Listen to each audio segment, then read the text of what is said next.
자, 오늘 함께 살펴볼 이야기는 히가시노 게이고의 정말 유명한 작품이죠. 바로 용의자 X의 헌신입니다. 이게 그냥 단순한 추리소설이라고 생각하시면 안 돼요. 읽고 나면 사랑이란 뭘까? 희생은 또 뭘까? 진실이라는 게 과연 뭘까? 이런 아주 묵직한 질문들이 머릿속에 남게 되죠. 이 소설은 바로 이 질문에서 모든 게 시작됩니다. 완벽한 범죄가 과연 완벽한 사랑의 증거가 될 수 있을까? 언뜻 들으면 말이 안 되는 것 같죠? 하지만 한 남자의 정말 처절한 헌신을 통해 이 불가능해 보이는 가정이 어떻게 증명되는지 지금부터 같이 한번 따라가 보시죠. 이야기의 가장 중심에는 야스코라는 인물이 있습니다. 그녀는 끔찍한 사건에 휘말리게 되면서 평온했던 일상이 완전히 무너져 내리고 돌이킬 수 없는 길로 들어서게 됩니다. 말하자면 이 거대한 비극의 시작점인 셈이죠. 그리고 바로 그녀의 옆집에 천재 수학자 이시가미가 살고 있습니다. 세상과는 거의 담을 쌓고 오직 수학의 아름답고 순수한 세계, 그 안에만 빠져 사는 사람이죠. 그런 그의 삶에 유일하게 빛이 되어준 존재가 바로 이웃인 야스코와 그녀의 딸이었습니다. 야스코가 깊은 절망에 빠진 바로 그 순간 이시가미가 다가와서 제안을 하나 합니다. 아주 복잡한 수학 문제를 풀어나가듯이 그 누구도 허점을 찾아낼 수 없는 완벽한 알리바이를 설계해주겠다는 거였죠. 바로 이 제안으로 모든 것이 시작됩니다. 자, 이제부터는 정말 숨막히는 두뇌 싸움이 펼쳐집니다. 한 천재가 쌓아올린 이 완벽한 논리의 성을 또 다른 천재가 무너뜨리기 위해 보이지 않는 추격을 시작하거든요. 이시가미의 계획에서 처음으로 뭔가 이상한 낌새를 눈치챈 인물, 바로 그의 오랜 친구이자 역시 천재 물리학자인 유가와입니다. 워낙 경찰이 풀지 못하는 사건들을 잘 해결해서 별명이 갈릴레오일 정도죠. 이 두 천재의 대결이 왜 이렇게 흥미로운지 한번 보세요. 수학자의 이시가미는 모든 변수를 완벽하게 통제해서 아예 범죄가 일어나지 않았다는 또 다른 현실을, 그러니까 가상현실을 만들어버려요. 반면에 물리학자인 유가와는 달라요. 실제 세상의 물리법칙, 그리고 예측 불가능한 사람의 마음, 그 비논리적인 틈을 파고들어서 그 완벽해 보이는 논리의 균열을 찾아내려고 하죠. 이건 단순한 추리를 넘어서 세상을 이해하는 두 가지 방식, 즉 순수한 논리와 경험적 관찰이 제대로 부딪히는 겁니다. 이 둘의 대결은 정말 한치의 양보도 없는 체스 게임 같아요. 이시가미는 야스코를 지키기 위해 자기 모든 걸 걸었고요. 유가와는 자신의 친구인 이시가미가 이 사건에 관련되어 있다는 걸 직감하고는 진실을 파헤치려는 집착을 도저히 멈출 수가 없게 됩니다. 그런데 말이죠. 유가와는 추리를 하면 할수록 뭔가 이상한 느낌을 받아요. 모든 퍼즐 조각이 너무 완벽하게 딱딱 들어맞는데 오히려 그 완벽함이 진짜 거대한 그림을 가리고 있는 것 같은 그런 기분.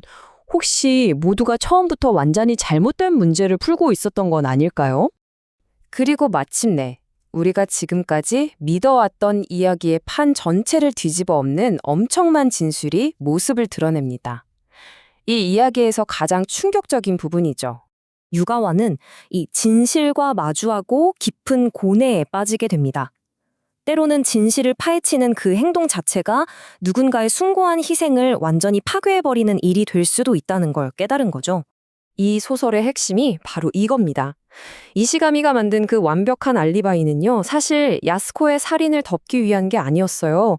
그는 야스코를 지키기 위해 그녀와는 아무런 상관도 없는 또 다른 사람을 두 번째 살인의 희생양으로 삼았던 겁니다. 그리고 경찰이 이 가짜 살인 사건의 모든 수사력을 집중하게 만드는 동안 진짜 사건은 시간 속에 완벽하게 묻히도록 설계한 거죠. 이게 바로 그의 끔찍하고도 처절한 헌신의 전말이었습니다. 이 진실이 밝혀지는 바로 그 순간, 이 이야기는 차가운 두뇌 게임에서 정말 가슴을 찢는 비극으로 완전히 바뀌어버립니다.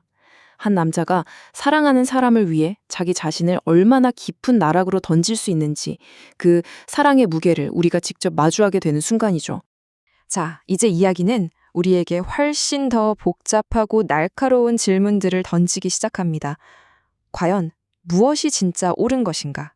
그런 물음 말이죠.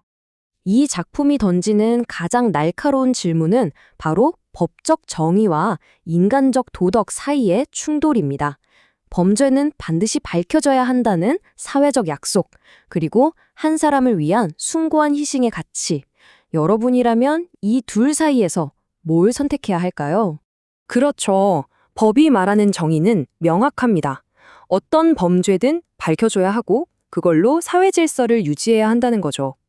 하지만 인간적인 도덕의 관점에서 보면 자신의 모든 것을 바친 이시가미의 헌신, 그리고 그 덕분에 새로운 삶을 살게 된 야스코의 자유는 그 무엇보다 소중한 가치처럼 느껴지거든요. 우리는 이 둘 사이에서 완전히 길을 잃게 됩니다.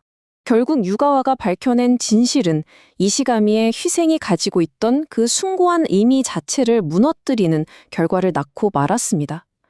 과연 진실을 밝히는 게 모두를 위한 최선이었을까요? 수설은 우리에게 쉬운 답을 주지 않고 이 진실의 무게에 대해 고통스럽게 계속 질문을 던집니다. 마지막으로 이 이야기가 우리 마음에 남기는 그 깊은 울림과 질문들에 대해서 한번 이야기해 보겠습니다. 이시가미는 자신의 모든 헌신을 이렇게 표현합니다. 나는 수학 문제를 풀듯 당신을 지켰습니다. 답은 처음부터 하나뿐이었고 나는 그 답을 선택했을 뿐입니다. 복잡한 세상 속에서 그에게 사랑은 풀어내야 할 단 하나의 명제였고 그의 헌신은 그 증명 과정 그 자체였던 거죠. 그래서 이 작품을 덮고 나면 우리 머릿속에 수많은 질문들이 남게 됩니다. 사랑과 집착의 경계는 대체 뭘까? 진실은 어떤 대가를 치르더라도 꼭 밝혀져야 하는 걸까? 어쩌면 거짓말이 더 위대한 진실이 될 수도 있는 건 아닐까? 하는 그런 근본적인 물음들이요. 이 장면이 이 모든 비극을 한 번에 보여주는 것 같아요.